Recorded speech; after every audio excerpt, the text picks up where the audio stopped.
Міне мен барлық жаңғақтарды 2,5 сағаттай пештің духовкасында құрғатып кептіріп осылай қуырып алдым.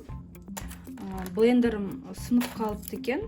Мұндай үлкендерді ол ұсата алмайды екен. Мұндай ұсақтарын қазір алып, біз кофемолкаға салып ұсатып көреміз.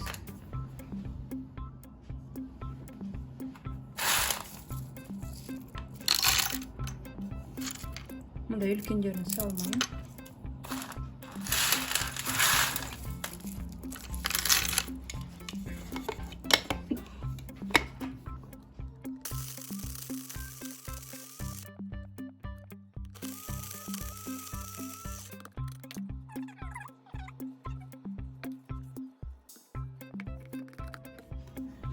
Кофемолкаға үлкендерін салмау бір себебі, салмау керектін. Мына үлкендері осылай пышақтың астына тұрып қалады екен. Сонда мына пышақ айналмай қалады. Оларды осылай алып тастап отырамыз.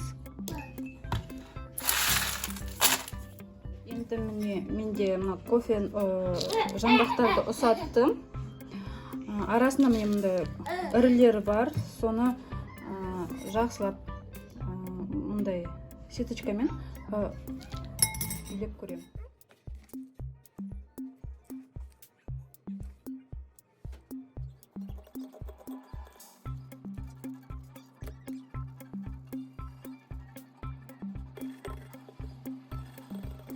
Міне біз барлық жаңғақтарды ұсатып алдым кофемолкамен.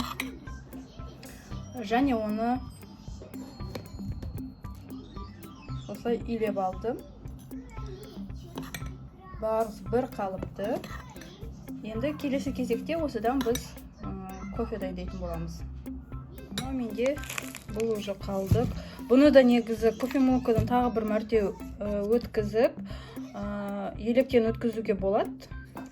Бірақ маған мұнан өзі жеткілікті.